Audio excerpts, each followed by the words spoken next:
আসসালামু আলাইকুম ওয়া রাহমাতুল্লাহ। রাতের শেষ প্রহরে রাসূলুল্লাহ সাল্লাল্লাহু আলাইহি ওয়াসাল্লাম এই ছোট্ট সহজ আমলগুলো করতেন, যাতে রয়েছে অনেক ফজিলত, অনেক সওয়াব। ভিডিওটি কোনো রকম না টেনে শেষ পর্যন্ত দেখার জন্য অনুরোধ করছি। ইনশাআল্লাহ অনেক অনেক ফায়দা হবে। সুপ্রিয় দর্শক, রাত ৩টা থেকে সুবহ সাদিকের আগের সময়টিকে বলা হয় রাতের শেষ প্রহর। আবু হুরায়রা রাদিয়াল্লাহু তাআলা আনহু থেকে বর্ণিত, তিনি বলেন, রাসূলুল্লাহ সাল্লাল্লাহু আলাইহি ওয়াসাল্লাম বলেছেন, আল্লাহ তাআলা প্রতি রাতের শেষ তৃতীয়াংশ অবশিষ্ট থাকাকালে প্রথম আসমানে নেমে এসে বলেন, কে আছো এমন যে আমাকে ডাকবে, আমি তার ডাকে সাড়া দিব। কে আছো এমন যে আমার নিকট চাইবে, আমি তাকে তা দিব। কে আছো আমার নিকট ক্ষমা চাইবে, আমি তাকে ক্ষমা করে দিব। সহিহ বুখারী শরীফের হাদিস নম্বর 1145। হাদিসের বিভিন্ন বর্ণনার আলোকে রাতের শেষ প্রহরে রাসূলুল্লাহ সাল্লাল্লাহু আলাইহি ওয়াসাল্লাম 16টি আমল করতেন। সেগুলো এই ভিডিওতে তুলে ধরা হলো। নম্বর 1, রাসূল সাল্লাল্লাহু আলাইহি ওয়াসাল্লাম রাতের শেষ প্রহরে ঘুম থেকে উঠে দোয়া পড়তেন। এ সময় তার বেশ কয়েকটি দোয়া পাঠের অভ্যাসের কথা বিভিন্ন হাদিসের বর্ণনা থেকে জানা যায়। এর মধ্যে অন্যতম প্রসিদ্ধ দোয়াটি হল, আলহামদুলিল্লাহিল্লাযী আহইয়ানা বা'দা মা আমাতানা ওয়া ইলাইহিন নুশুর। অর্থ হলো, সব প্রশংসা ওই আল্লাহ তাআলার জন্য, যিনি আমাদেরকে ঘুমের মাধ্যমে মৃত্যুদান করার পর পুনরায় জীবিত করেছেন, এবং একমাত্র তার কাছেই আমাদের সবাইকে ফিরে যেতে হবে। সহিহ বুখারী শরীফ হাদিস নম্বর 312। নম্বর 2, রাসূলুল্লাহ সাল্লাল্লাহু আলাইহি ওয়াসাল্লাম প্রতি রাতে ঘুম থেকে জেগে মেসওয়াক করতেন। ইবনে আব্বাস রাদিয়াল্লাহু তাআলা আনহু বলেন, আমি রাসূল সাল্লাল্লাহু আলাইহি ওয়াসাল্লামের সাথে একটি রাত যাপন করলাম। যখন তিনি ঘুম থেকে উঠলেন, তখন ওজুর পানির কাছে গেলেন এবং মেসওয়াক নিয়ে মেসওয়াক করলেন। আবু দাউদ শরীফের হাদিস নম্বর 58। নম্বর 3, আনাস ইবনে মালিক রাদিয়াল্লাহু তাআলা আনহু জানিয়েছেন, শৌচাগারে ঢোকার সময় রাসূলুল্লাহ সাল্লাল্লাহু আলাইহি ওয়াসাল্লাম পড়তেন, আল্লাহুম্মা ইন্নী আউযু বিকা মিনাল খুবসি ওয়াল খাবাইস। অর্থ, হে আল্লাহ, নিশ্চয়ই আমি আপনার কাছে পুরুষ ও নারী শয়তানের অনিষ্ট তথা ক্ষতি থেকে আশ্রয় চাই। মুসলিম শরীফের হাদিস নম্বর 375। এবং শৌচাগার থেকে বের হওয়ার সময়ও একটি দোয়া পড়তেন রাসূলুল্লাহ সাল্লাল্লাহু আলাইহি ওয়াসাল্লাম। দোয়াটি হলো, গফরানাকা আলহামদুলিল্লাহিল্লাযী আজহাবা আন্নিল আজা ওয়া আফানি। অর্থ, হে আল্লাহ, আপনার কাছে ক্ষমা চাই। সব প্রশংসা ওই আল্লাহর জন্য, যিনি ক্ষতি ও কষ্টকর জিনিস থেকে আমাকে মুক্তি দিয়েছেন। তারপরে নম্বর 4, ওজুর শুরুতে রাসূলুল্লাহ সাল্লাল্লাহু আলাইহি ওয়াসাল্লাম বিসমিল্লাহ পড়তেন। প্রিয় নবী সাল্লাল্লাহু আলাইহি ওয়াসাল্লাম ওজুর মাঝখানে একটি দোয়া পড়তেন। দোয়াটি হলো, আল্লাহুম্মা গফিরলি যামবি ওয়া ওয়াসসি'লি ফি দারি ওয়া বারিক লি ফি রিজকি। অর্থ, হে আল্লাহ, আমার গুনাহ ক্ষমা করে দিন, আমার ঘরবাড়িতে প্রশস্ততা দান করুন, আমার রিজিকে বরকত প্রাচুর্য দিন। সুনানে নাসাই হাদিস নম্বর 9908। রাসূল সাল্লাল্লাহু আলাইহি ওয়াসাল্লাম ওযুর শেষেও একটি দোয়া পড়তেন। সেই দোয়াটি হলো, আশহাদু আল্লা ইলাহা ইল্লাল্লাহু ওয়াহদাহু লা শারীকা লাহু ওয়া আশহাদু আন্না মুহাম্মাদান আবদুহু ওয়া রাসূলুহু। অর্থ, আমি সাক্ষ্য দিচ্ছি আল্লাহ ছাড়া কোনো ইলাহ নেই, এবং আমি আরো সাক্ষ্য দিচ্ছি মুহাম্মদ সাল্লাল্লাহু আলাইহি ওয়াসাল্লাম আল্লাহর বান্দা ও রাসূল। হে আল্লাহ, আপনি আমাকে তওবাকারীদের অন্তর্ভুক্ত করুন এবং পবিত্রতা অর্জনকারীদেরও অন্তর্ভুক্ত করুন।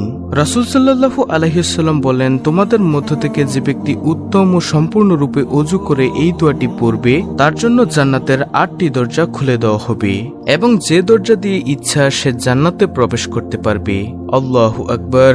মুসলিম শরীফের হাদিস নম্বর 234। নম্বর 5, আব্দুল্লাহ ইবনে আব্বাস রাদিয়াল্লাহু তাআলা আনহু বলেন, রাসূলুল্লাহ সাল্লাল্লাহু আলাইহি ওয়াসাল্লাম শেষ রাতে ঘুম থেকে জাগতেন এবং জেগে উঠে তাহাজ্জুদের নামাজ আদায় করতেন। সহিহ বুখারী শরীফের হাদিস নম্বর 1120। নম্বর 6, ইবনে আব্বাস রাদিয়াল্লাহু তাআলা আনহু বর্ণনা করেছেন, রাসূলুল্লাহ সাল্লাল্লাহু আলাইহি ওয়াসাল্লাম ঘুমিয়ে পড়লেন। রাত যখন অর্ধেক হয়ে গেল, তার কিছু আগে বা পরে তিনি জাগলেন। এরপর বসে হাত দিয়ে তার মুখমণ্ডল থেকে ঘুমের আবেশ মুছতে লাগলেন। অতঃপর সূরা আল ইমরানের শেষ 10টি আয়াত তেলাওয়াত করলেন। নম্বর 7, শেষ রাতে গোসলের প্রয়োজন হলে রাসূলুল্লাহ সাল্লাল্লাহু আলাইহি ওয়াসাল্লাম তা করতেন। সহিহ বুখারী শরীফের হাদিস নম্বর 640। নম্বর 8, ইবাদতের পরিবেশ তৈরি করতে রাসূলুল্লাহ সাল্লাল্লাহু আলাইহি ওয়াসাল্লাম কিছুক্ষণ দোয়া ও জিকির করতেন। আয়েশা রাদিয়াল্লাহু তাআলা আনহা থেকে বর্ণিত, তিনি বলেন, জেগে ওঠার পর রাসূলুল্লাহ সাল্লাল্লাহু আলাইহি ওয়াসাল্লাম 10 বার করে আল্লাহু আকবার, আলহামদুলিল্লাহ, সুবহানাল্লাহ, আস্তাগফিরুল্লাহ এবং লা ইলাহা ইল্লাল্লাহ পাঠ করতেন এবং 10 বার বলতেন, হে আল্লাহ, আমাকে ক্ষমা করুন, আমাকে হেদায়েত দান করুন এবং আমাকে উত্তম রিজিক দান করুন। নম্বর 9, রাসূলুল্লাহ সাল্লাল্লাহু আলাইহি ওয়াসাল্লাম নিয়মিত তাহাজ্জুদের নামাজ আদায় করতেন। আয়েশা রাদিয়াল্লাহু তাআলা আনহা বর্ণনা করেছেন, হে আব্দুল্লাহ, কিয়ামুল লাইল অর্থাৎ তাহাজ্জুদের নামাজ কখনো ছেড়ো না, কারণ রাসূলুল্লাহ সাল্লাল্লাহু আলাইহি ওয়াসাল্লাম কখনো তা ছাড়েননি। কখনো অসুস্থতা বা দুর্বলতা বোধ করলে বসে আদায় করতেন। আবু দাউদ শরীফের হাদিস নম্বর 1309। 10, আব্দুল্লাহ ইবনে মাসউদ রাদিয়াল্লাহু তাআলা আনহু বলেন, রাতে আমি রাসূলুল্লাহ সাল্লাল্লাহু আলাইহি ওয়াসাল্লামের সঙ্গে নামাজ আদায় করলাম। তিনি এত দীর্ঘ সময় দাঁড়িয়ে থাকলেন, আমি ইচ্ছে করেছিলাম বসে পড়ি এবং আল্লাহর রাসূলের ইক্তিদা ছেড়ে দেই। হাদিসটি রয়েছে বুখারী শরীফে, হাদিস নম্বর 1135। নম্বর 11, শেষ রাতে রাসূলুল্লাহ সাল্লাল্লাহু আলাইহি ওয়াসাল্লামের দোয়া মোনাজাত এবং আল্লাহর কথা ভেবে ক্রন্দনের বর্ণনা বিভিন্ন হাদিসে পাওয়া যায়। এ সময় তিনি বিভিন্ন দোয়া পড়তেন এবং কাঁদতেন। নম্বর 12, রাসূল সাল্লাল্লাহু আলাইহি ওয়াসাল্লাম 3 রাকাত বিতির পড়তেন। বেতের পড়ার জন্য স্ত্রীকেও মাঝে মধ্যে জাগিয়ে তুলতেন।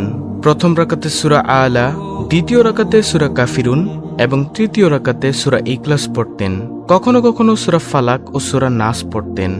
সহিহ বুখারী শরীফের হাদিস নম্বর 512। নম্বর 13, বেতেরের নামাজের পর রাসূলুল্লাহ সাল্লাল্লাহু আলাইহি ওয়াসাল্লাম দোয়া করতেন।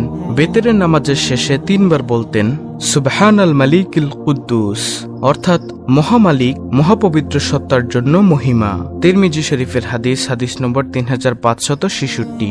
নম্বর 14, জীবনের শেষ দিকে রাতের শেষ প্রহরে রাসূলুল্লাহ সাল্লাল্লাহু আলাইহি ওয়াসাল্লাম জান্নাতুল বাকি কবরস্থানে গিয়ে মৃতদের জন্য দোয়া করতেন। সহিহ মুসলিম শরীফের হাদিস নম্বর 974। নম্বর 15, কখনো কখনো রাসূল সাল্লাল্লাহু আলাইহি ওয়াসাল্লাম এ সময় তার মেয়ে ফাতেমা রাদিয়াল্লাহু তাআলা আনহার বাসায় গিয়ে তাহাজ্জুদের নামাজের জন্য ডেকে তুলতেন।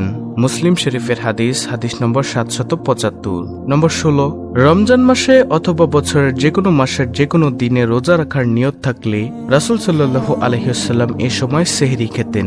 প্রিয় নবী সাল্লাল্লাহু আলাইহি ওয়াসাল্লাম বলেছেন, তোমরা সাহারি খাও, কারণ সাহরিতে বরকত রয়েছে। বুখারী শরীফের হাদিস নম্বর 1923।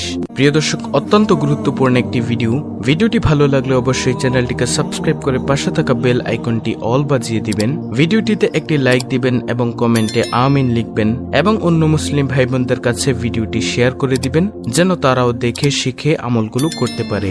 আল্লাহ রাব্বুল আলামিন আমাদের সকলকে রাসূল সাল্লাল্লাহু আলাইহি ওয়াসাল্লামের সুন্নতের উপর আমল করার তৌফিক দান করুন। আমিন।